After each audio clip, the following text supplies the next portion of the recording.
ಬಗೆದಷ್ಟು ಬಯಲಾಗ್ತಾ ಇದೆ Ranya gold smuggling ನ ಪ್ರಕರಣ. ಮತ್ತಷ್ಟು ವಿಚಾರಗಳು ಈಗ ಆಚೆ ಬರ್ತಾ ಇರೋದು. ಅದರಲ್ಲೂ ಮುಖ್ಯವಾಗಿ ತಾನು ವಿದೇಶದಿಂದ ಬೆಂಗಳೂರಿನ ಏರ್ಪೋರ್ಟ್ಗೆ ಬರ್ತಾ ಇದ್ದೀನಿ ಅಂತಂದ್ರೆ ಇಲ್ಲಿನ ಪ್ರೋಟೋಕಾಲ್ ಆಫೀಸರ್ಸ್ಗೆ ಕರೆ ಮಾಡಿ ನನಗೆ ಪ್ರೋಟೋಕಾಲ್ ಬೇಕು ಅಂತ ಹೇಳ್ತಾ ಇದ್ಲಂತೆ ಈ ರನ್ಯಾ. ಬೆಂಗಳೂರಿನ ಏರ್ಪೋರ್ಟ್ಗೆ ಬರ್ತಾ ಇದ್ದಂಗೆ ಪ್ರೋಟೋಕಾಲ್ ಸಿಬ್ಬಂದಿಗೆ ಕರೆ ಮಾಡೋದು, ನಾನು ದುಬೈಯಿಂದ ಬರ್ತಾ ಇದ್ದೀನಿ ನನಗೆ ಪ್ರೋಟೋಕಾಲ್ ಬೇಕು ಅಂತ ಹೇಳೋದಂತೆ. ಅದರಂತೆ ಪ್ರೋಟೋಕಾಲ್ ನೀಡೋದಕ್ಕೆ ಬಸವರಾಜು ಹೋಗಿದ್ರಂತೆ.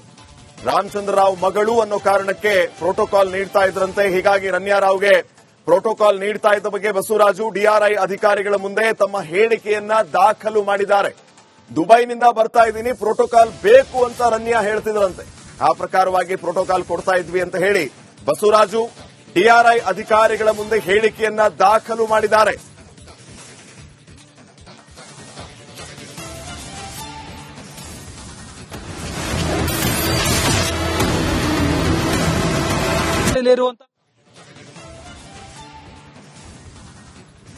ಬಗೆದಷ್ಟು ಬಯಲಾಗ್ತಾ ಇದೆ ರನ್ಯಾ ಗೋಲ್ಡ್ ಸ್ಮಗ್ಲಿಂಗ್ ನ ಪ್ರಕರಣ. ಮತ್ತಷ್ಟು ವಿಚಾರಗಳು ಈಗ ಆಚೆ ಬರ್ತಾ ಇರೋದು. ಅದರಲ್ಲೂ ಮುಖ್ಯವಾಗಿ ತಾನು ವಿದೇಶದಿಂದ ಬೆಂಗಳೂರಿನ ಏರ್ಪೋರ್ಟ್ಗೆ ಬರ್ತಾ ಇದ್ದೀನಿ ಅಂತಂದ್ರೆ ಇಲ್ಲಿನ ಪ್ರೋಟೋಕಾಲ್ ಆಫೀಸರ್ಸ್ಗೆ ಕರೆ ಮಾಡಿ ನನಗೆ ಪ್ರೋಟೋಕಾಲ್ ಬೇಕು ಅಂತ ಹೇಳ್ತಾ ಇದ್ಲಂತೆ ಈ ರನ್ಯಾ. ಬೆಂಗಳೂರಿನ ಏರ್ಪೋರ್ಟ್ಗೆ ಬರ್ತಾ ಇದ್ದಂಗೆ ಪ್ರೋಟೋಕಾಲ್ ಸಿಬ್ಬಂದಿಗೆ ಕರೆ ಮಾಡೋದು, ನಾನು ದುಬೈಯಿಂದ ಬರ್ತಾ ಇದ್ದೀನಿ ನನಗೆ ಪ್ರೋಟೋಕಾಲ್ ಬೇಕು ಅಂತ ಹೇಳೋದಂತೆ. ಅದರಂತೆ ಪ್ರೋಟೋಕಾಲ್ ನೀಡೋದಕ್ಕೆ ಬಸವರಾಜು ಹೋಗಿದ್ರಂತೆ. ರಾಮಚಂದ್ರ ರಾವ್ ಮಗಳು ಅನ್ನೋ ಕಾರಣಕ್ಕೆ ಪ್ರೋಟೋಕಾಲ್ ನೀಡ್ತಾ ಇದ್ರಂತೆ. ಹೀಗಾಗಿ ರನ್ಯಾ ರಾವ್ಗೆ ಪ್ರೋಟೋಕಾಲ್ ನೀಡ್ತಾ ಇದ್ದ ಬಗ್ಗೆ ಬಸವರಾಜು ಡಿಆರ್ಐ ಅಧಿಕಾರಿಗಳ ಮುಂದೆ ತಮ್ಮ ಹೇಳಿಕೆಯನ್ನ ದಾಖಲು ಮಾಡಿದ್ದಾರೆ. ದುಬೈನಿಂದ ಬರ್ತಾ ಇದ್ದೀನಿ, ಪ್ರೋಟೋಕಾಲ್ ಬೇಕು ಅಂತ ರನ್ಯಾ ಹೇಳ್ತಿದ್ರಂತೆ. ಆ ಪ್ರಕಾರವಾಗಿ ಪ್ರೋಟೋಕಾಲ್ ಕೊಡ್ತಾ ಇದ್ವಿ ಅಂತ ಹೇಳಿ ಬಸವರಾಜು ಡಿಆರ್ಐ ಅಧಿಕಾರಿಗಳ ಮುಂದೆ ಹೇಳಿಕೆಯನ್ನ ದಾಖಲು ಮಾಡಿದ್ದಾರೆ.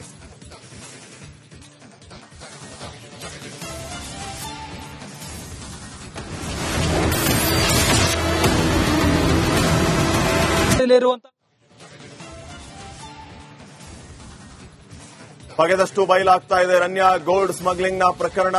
ಮತ್ತಷ್ಟು ವಿಚಾರಗಳು ಈಗ ಆಚೆ ಬರ್ತಾ ಇರೋದು. ಅದರಲ್ಲೂ ಮುಖ್ಯವಾಗಿ ತಾನು ವಿದೇಶದಿಂದ ಬೆಂಗಳೂರಿನ ಏರ್ಪೋರ್ಟ್ಗೆ ಬರ್ತಾ ಇದ್ದೀನಿ ಅಂತಂದ್ರೆ ಇಲ್ಲಿನ ಪ್ರೋಟೋಕಾಲ್ ಆಫೀಸರ್ಸ್ಗೆ ಕರೆ ಮಾಡಿ ನನಗೆ ಪ್ರೋಟೋಕಾಲ್ ಬೇಕು ಅಂತ ಹೇಳ್ತಾ ಇದ್ಲಂತೆ ಈ ರನ್ಯಾ. ಬೆಂಗಳೂರಿನ ಏರ್ಪೋರ್ಟ್ಗೆ ಬರ್ತಾ ಇದ್ದಂಗೆ ಪ್ರೋಟೋಕಾಲ್ ಸಿಬ್ಬಂದಿಗೆ ಕರೆ ಮಾಡೋದು, ನಾನು ದುಬೈಯಿಂದ ಬರ್ತಾ ಇದ್ದೀನಿ ನನಗೆ ಪ್ರೋಟೋಕಾಲ್ ಬೇಕು ಅಂತ ಹೇಳೋದಂತೆ. ಅದರಂತೆ ಪ್ರೋಟೋಕಾಲ್ ನೀಡೋದಕ್ಕೆ ಬಸವರಾಜು ಹೋಗಿದ್ರಂತೆ. ರಾಮಚಂದ್ರ ರಾವ್ ಮಗಳು ಅನ್ನೋ ಕಾರಣಕ್ಕೆ ಪ್ರೋಟೋಕಾಲ್ ನೀಡ್ತಾ ಇದ್ರಂತೆ. ಹೀಗಾಗಿ ರನ್ಯಾ ರಾವ್ಗೆ ಪ್ರೋಟೋಕಾಲ್ ನೀಡ್ತಾ ಇದ್ದ ಬಗ್ಗೆ ಬಸವರಾಜು ಡಿಆರ್ಐ ಅಧಿಕಾರಿಗಳ ಮುಂದೆ ತಮ್ಮ ಹೇಳಿಕೆಯನ್ನ ದಾಖಲು ಮಾಡಿದ್ದಾರೆ. ದುಬೈನಿಂದ ಬರ್ತಾ ಇದ್ದೀನಿ, ಪ್ರೋಟೋಕಾಲ್ ಬೇಕು ಅಂತ ರನ್ಯಾ ಹೇಳ್ತಿದ್ರಂತೆ. ಆ ಪ್ರಕಾರವಾಗಿ ಪ್ರೋಟೋಕಾಲ್ ಕೊಡ್ತಾ ಇದ್ವಿ ಅಂತ ಹೇಳಿ ಬಸವರಾಜು ಡಿಆರ್ಐ ಅಧಿಕಾರಿಗಳ ಮುಂದೆ ಹೇಳಿಕೆಯನ್ನ ದಾಖಲು ಮಾಡಿದ್ದಾರೆ.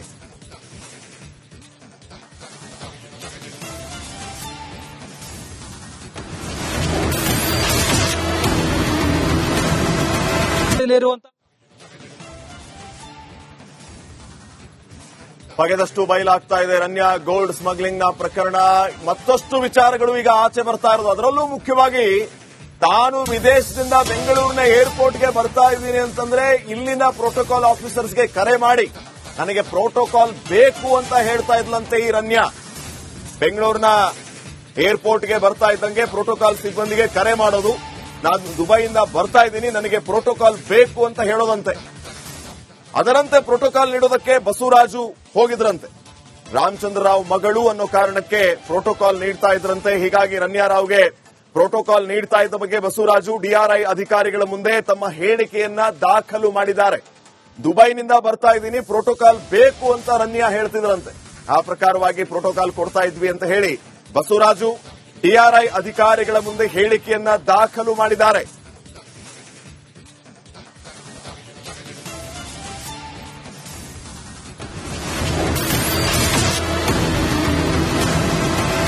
ವ್ಯವಹಾರವೂ ಕೂಡ ಇಲ್ಲಿ ನಡೆದಿತ್ತ ಅನ್ನುವಂತ ಶಂಕೆ ವ್ಯಕ್ತವಾಗ್ತಾ ಇದೆ.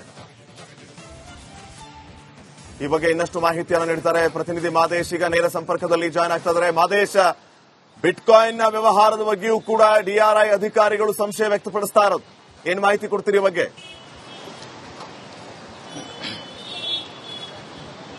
ಶ್ರೀಪಾದ್, ಈಗಾಗಲೇ ಗೋಲ್ಡ್ ಸ್ಮಗ್ಲಿಂಗ್ ಕೇಸ್ನಲ್ಲಿ ಹಣದ ವ್ಯವಹಾರ ಯಾವ ರೀತಿ ಆಗಿದೆ ಅನ್ನುವಂಥದ್ರ ಬಗ್ಗೆ ಡಿಆರ್ಐ ಅಧಿಕಾರಿಗಳು ಮಾಹಿತಿ ಕಲೆ ಹಾಕುವಂತ ಕೆಲಸವನ್ನು ಮಾಡ್ತಿದ್ದಾರೆ. ಪ್ರಮುಖವಾಗಿ ಇಲ್ಲಿ ಎರಡು ರೀತಿಯಾಗಿ ಹಣದ ವ್ಯವಹಾರ ನಡೆದಿರುವಂತಹ ಶಂಕೆ ಇದೆ.